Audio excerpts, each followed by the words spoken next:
ಮಾವಿನಕಾಯಿ ಸೀಸನ್ ಅಲ್ವಾ, ಮಾವಿನಕಾಯಿ ಎಲ್ಲ ತುಂಬ ಬಿಟ್ಟಿದೆ.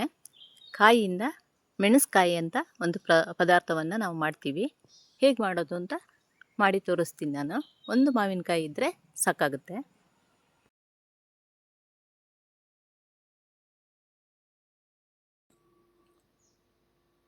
ಮೆಣಸ್ಕಾಯಿ ಮಾಡೋದನ್ನು ತೋರಿಸ್ತಾ ಇದ್ದೀನಿ. ಮೆಣಸ್ಕಾಯಿ ಮಾಡಲಿಕ್ಕೆ ಏನೇನು ಬೇಕು ಅಂತ ಹೇಳ್ತೀನಿ. ತೋತಾಪುರಿ ಮಾವಿನಕಾಯಿ ತೊಗೊಂಡಿದ್ದೀನಿ, ಅದನ್ನು ಹೆಚ್ಚಿಟ್ಕೊಂಡಿದ್ದೀನಿ. ಎಳ್ಳು ಬೇಕು, ಉದ್ದಿನಬೇಳೆ ಬೇಕು, ತೆಂಗಿನ ತುರಿ, ಒಣಮೆಣಸು, ಉಪ್ಪು, ಬೆಲ್ಲ, ಕೊತ್ತಂಬರಿ, ಗಾಂಧಾರಿ ಮೆಣಸು ಹಾಗೂ ಕರಿಬೇವಿನ ಸೊಪ್ಪು. ಹೇಗೆ ಮಾಡೋದು ಅಂತ ತೋರಿಸ್ತೀನಿ. ಒಂದು ಬಾಂಡೆ ತೊಗೊಂಡು ಮೊದಲಿಗೆ ಎಣ್ಣೆ ಹಾಕ್ತೇನೆ. ಎಳ್ಳು ಹುರ್ಕೊಳ್ಬೇಕು. ಎಳ್ಳು ಸ್ವಲ್ಪ ಜಾಸ್ತಿ ಬೇಕಾಗುತ್ತೆ ಇದಕ್ಕೆ. ಒಂದು 3 ಸ್ಪೂನಷ್ಟು ಎಳ್ಳು ತಗೊಳ್ತಾ ಇದ್ದೀನಿ. ಎಳ್ಳಿನ ಪರಿಮಳ ಮುಂದಿರಬೇಕು ಮೆಣಸ್ಕಾಯಿ ಮಾಡುವಾಗ. ಕಪ್ಪು ಎಳ್ಳನ್ನು ತಗೊಳ್ಬೋದು. ನಾನು ಬಿಳಿ ಎಳ್ಳು ತಗೊಂಡಿದ್ದೀನಿ. ಇದು ಚಟಪಟ ಅನ್ನೋವರೆಗೆ ಹುರಿಬೇಕು.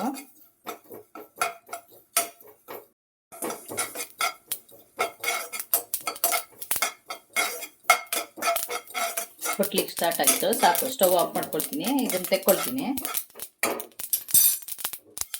ಎಳ್ಳು ಹುರಿದಾದ್ಮೇಲೆ ಉದ್ದಿನಬೇಳೆ ಹಾಕ್ಕೊಳ್ತೀನಿ. ಉದ್ದಿನಬೇಳೆ 1.5 ಸ್ಪೂನಷ್ಟಿದೆ. ಸ್ವಲ್ಪ ಎಣ್ಣೆ ಹಾಕ್ಕೊಳ್ತೀನಿ.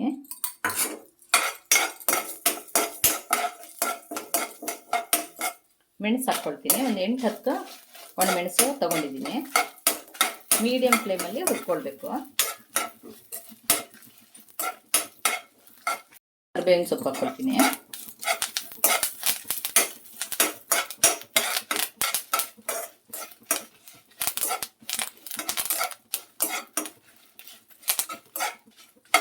ಎಳ್ಳಿನ ಅರ್ಧ ಭಾಗದಷ್ಟು ಉದ್ದಿನಬೇಳೆ ತೊಗೊಂಡ್ರೆ ಸಾಕಾಗುತ್ತೆ. ಎಳ್ಳೆ ಜಾಸ್ತಿ ಇರಬೇಕು, ಉದ್ದಿನಬೇಳೆ ಕಡಿಮೆ ಇರಬೇಕು. ಕೊತ್ತಂಬರಿ ಒಂದು ಅರ್ಧ ಸ್ಪೂನಷ್ಟು ತೊಗೊಂಡಿದ್ದೀನಿ ಪರಿಮಳಕ್ಕೆ.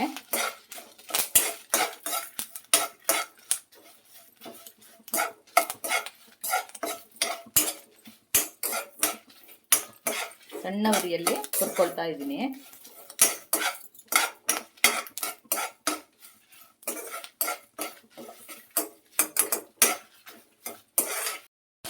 ಸಾಕು, ಇದಾಗಿದೆ.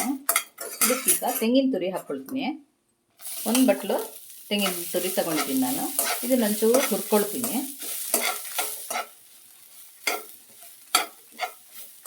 ಹುರ್ಕೊಂಡ್ರೆ ಟೇಸ್ಟ್ ಚೆನ್ನಾಗಾಗುತ್ತೆ. ಇದಕ್ಕೆ ಬೇಳೆ ಹಾಕೋದಿಲ್ಲ, ಹಾಗಾಗಿ ತೆಂಗಿನ ತುರಿ ಸ್ವಲ್ಪ ಜಾಸ್ತಿ ಬೇಕಾಗುತ್ತೆ. ಸಾಕು, ಇದು ಸ್ಟವ್ ಆಫ್ ಮಾಡ್ಕೊಳ್ತೀನಿ.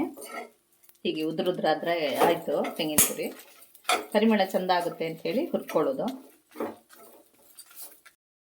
ಇದು ಸ್ವಲ್ಪ ತಣ್ಣಗಾದ್ಮೇಲೆ ಮಿಕ್ಸಿ ಮಾಡ್ಕೊಳ್ತೀನಿ. ಈಗ ಮಾವಿನಕಾಯಿ ಬೇಯ್ಲಿಕ್ಕೆ ಹಾಕ್ಕೊಳ್ಬೇಕು. ಒಂದು 2 ಸ್ಪೂನು ಎಣ್ಣೆ ಹಾಕ್ಕೊಳ್ತೀನಿ. ಎಣ್ಣೆ ಹಾಕದೇನೆ ಡೈರೆಕ್ಟಾಗಿ ಬೇಯಿಸೋಕ್ಕೆ ಹಾಕ್ಕೊಳ್ಬೋದು, ಆಮೇಲೆ ಒಗ್ಗರಣೆ ಹಾಕಬೇಕಾಗುತ್ತೆ. ಅದಕ್ಕೆ ನಾನು ಮೊದಲನೇ ಒಗ್ಗರಣೆ ಹಾಕ್ಕೊಳ್ತಿದ್ದೀನಿ. ಸಾಸಿವೆ ಹಾಕ್ಕೊಳ್ತೀನಿ.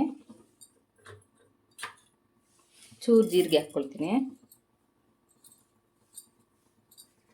ಒಣಮೆಣಸು ಹಾಕ್ಕೊಳ್ತೀನಿ. ಕರಿಬೇವಿನ ಸೊಪ್ಪು,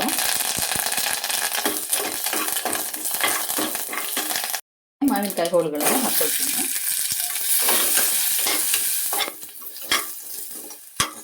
ರುಚಿಗೆ ಬೇಕಾಗುತ್ತೋ ಉಪ್ಪು ಹಾಕ್ಕೊಳ್ತೀನಿ.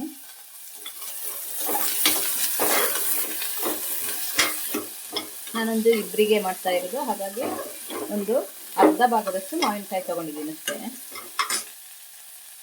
ಬೆಲ್ಲ ಹಾಕ್ಕೊಳ್ತೀನಿ. ಬೆಲ್ಲ ಸ್ವಲ್ಪ ಜಾಸ್ತಿ ಬೇಕಾಗುತ್ತೆ ಇದಕ್ಕೆ. ನಾನು 1 ಅಚ್ಚಷ್ಟು ಬೆಲ್ಲ ಹಾಕಿದ್ದೀನಿ. ಈಗ ಗಾಂಧಾರಿ ಮೆಣಸು ಹಾಕ್ಕೊಳ್ತಾ ಇದ್ದೀನಿ. ಗಾಂಧಾರಿ ಮೆಣಸು ಇಲ್ಲದವರು ಹಸಿ ಮೆಣಸು ಹಾಕ್ಕೊಳ್ಬೋದು. ನಾನು ಮೆಣಸನ್ನು ಒಂಚೂರು ಹೆಚ್ಚಿ ಹಾಕ್ಕೊಳ್ತಿದ್ದೀನಿ, ಇಲ್ಲ ಜಜ್ಜಿ ಕೂಡ ಹಾಕ್ಕೊಳ್ಬೋದು. ಅದಕ್ಕೆ ಸ್ವಲ್ಪ ನೀರು ಹಾಕಬೇಕು. ಒಂದು ಅರ್ಧ ಲೋಟದಷ್ಟು ನೀರು ಹಾಕ್ತಿದ್ದೀನಿ.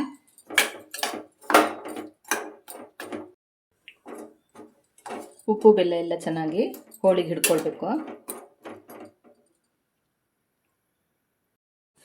ಹುರಿದಿರೋ ಮಸಾಲೆ ಎಲ್ಲ ತಣ್ಣಗಾಗಿದೆ. ಈಗ ರುಬ್ಬಿ ತರ್ತೀನಿ.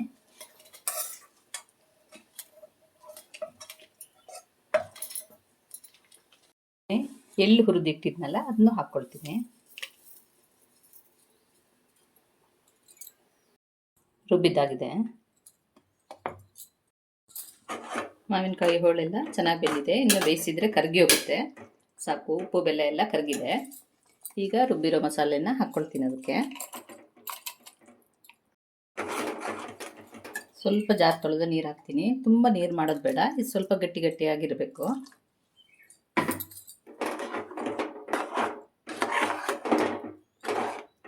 ಮೆಣಸ್ಕಾಯಿ ಅಂತ ನಮ್ಮ ಬದಿಯಲ್ಲೆಲ್ಲ ಫಂಕ್ಷನ್ಗಳಲ್ಲೆಲ್ಲ ಮಾಡ್ತಾರೆ. ಇದು ಅನ್ನಕ್ಕೂ ಚೆನ್ನಾಗಾಗುತ್ತೆ, ಇಡ್ಲಿಗೆ ದೋಸೆಗೆ ಎಲ್ಲ ಚೆನ್ನಾಗಿರುತ್ತೆ. ಚೆನ್ನಾಗಿ ಕುದಿಸಿಟ್ಕೊಂಡ್ರೆ 2 ದಿನ ಆದರೂ ಹಾಳಾಗೋದಿಲ್ಲ. ಇದು ಕುದಿ ಬರಬೇಕಿದು. ಇವಾಗಲೇ ಉಪ್ಪು ಬೆಲ್ಲ ಹಾಕಿದ್ದೀನಿ. ಈಗ ಬೇಕಿದ್ರೆ ನೋಡಿ ಹಾಕ್ಕೊಳ್ಬೇಕು. ಕುದಿಸುವಾಗ ಸ್ವಲ್ಪ ಕೈ ಆಡಿಸ್ತಾ ಇರಬೇಕು, ಇಲ್ಲಾಂದರೆ ಎಲ್ಲ ಕಡೆ ಹಾರಿಬಿಡುತ್ತೆ.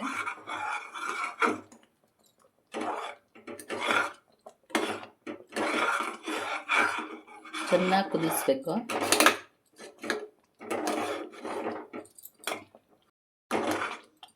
ಚೆನ್ನಾಗಿ ಕುದ್ದಿದೆ. ಇದು ಸಾಕು, ಸ್ಟವ್ ಆಫ್ ಮಾಡ್ಕೊಳ್ತೀನಿ.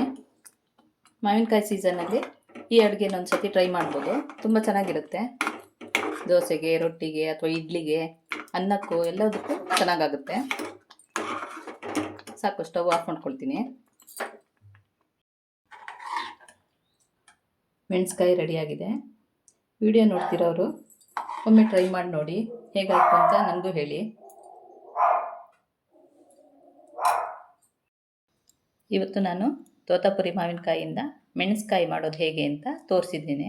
ನಾನು ಹಳೆಯ ವಿಡಿಯೋದಲ್ಲಿ ಮಾವಿನ ಹಣ್ಣಿನ ಸಾಂಬಾರು ಮತ್ತು ಮಾವಿನ ಹಣ್ಣು ಸೌತೆಕಾಯಿ ಸೇರಿಸಿ ಸಾಂಬಾರು ಮಾಡೋದನ್ನು ತೋರಿಸಿದ್ದೆ.